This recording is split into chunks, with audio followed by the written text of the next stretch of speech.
about the DAO. So I'll look up the DAO and proposals.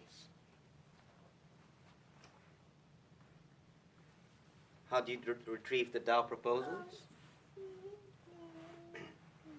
And the nice thing about the blockchain is that all the transactions are available on the blockchain. The data is left behind forever.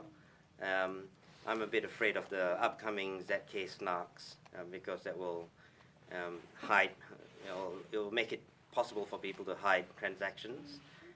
But up to then, all your transactions are available to easily analyze, so you can go back and find out what happened in the past. And so you can find all this data about the DAO by looking through the blockchain.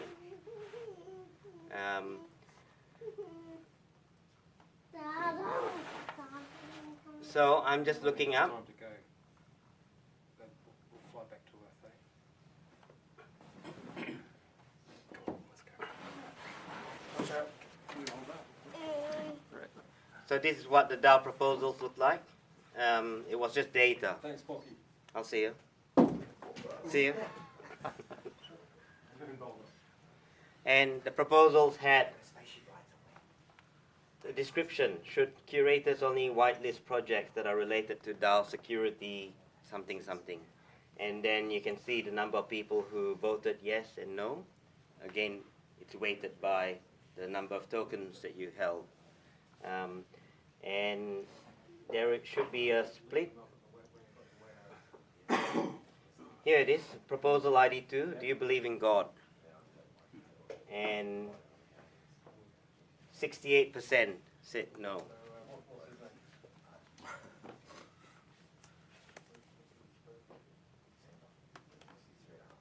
So to look at the DAO source code,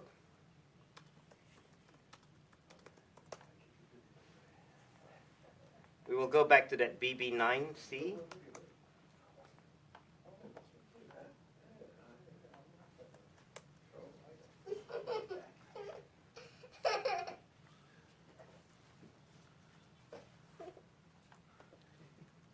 Come on, Colin, the spaceship's ready to take off. Spaceship's ready to go. Are you getting it? Okay, so that BB9B C2. And you can see there's a source code tab, and that's the source code there. Let's see how many lines. I'm going to increase the size of this browser.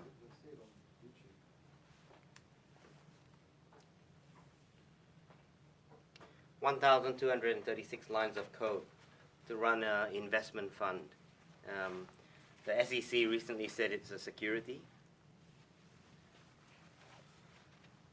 It paid, so it would have paid dividends in terms of the securityness of the DAO. And you'll see in the source code, so let's copy it. And what application can we look at it in? You have notes.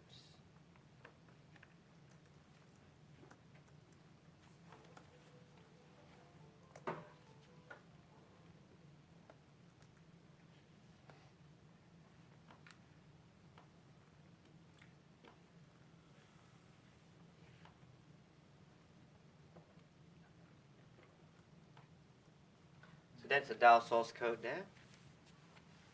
The screen is a bit cut off on that side, so I'll just move it.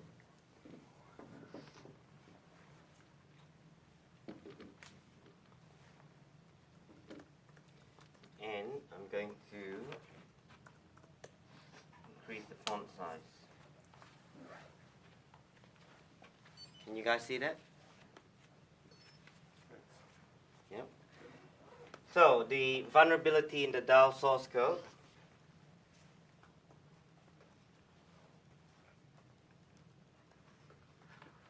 It's in this function.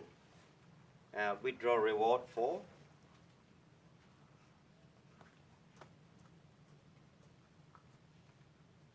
And here it is.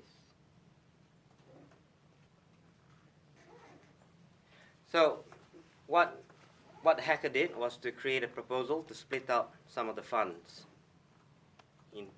out of the main DAO, and then the withdraw reward for would allow the hacker to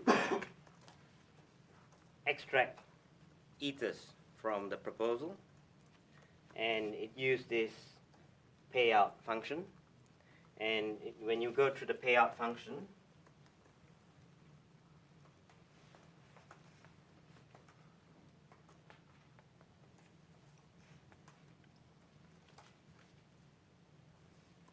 it had this call value that would transfer the funds, the ethers, from the DAO proposal into a target account.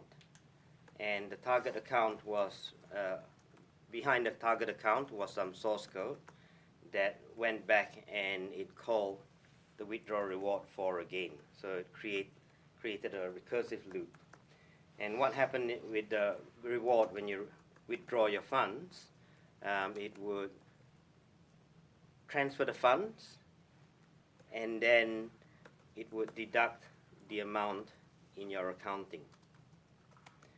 And in that process of transferring the funds, the execution went into the attacker's contract, and the contract came back and called the same function over and over again. So the accounting calculation to reduce the amount that was withdrawn was bypassed. So the attacker could go and withdraw, and withdraw. And eventually, with the Ethereum transaction, it ran out of gas, so they could do a certain amount of withdrawals. There were a few other nifty things that happened, so it was clever. And when the funds are withdrawn, there are other accounting bits, the number of tokens that are adjusted. And what the attacker did was to transfer the funds into another account and then transfer it back afterwards. And this enabled the attacker to go through and withdraw 30 million out of 150 million of the funds. Everyone following so far? Any questions so far?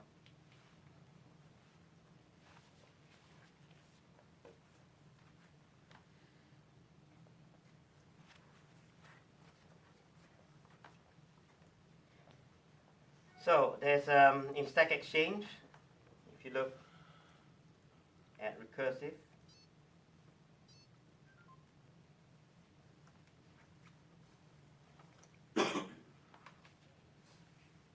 how many the DAO recursive call vulnerability attacks have occurred. So you can see there are quite a few proposals. So there are 5+ attacks that happened. So when the DAO attacker attacked and removed the funds or transferred out the funds,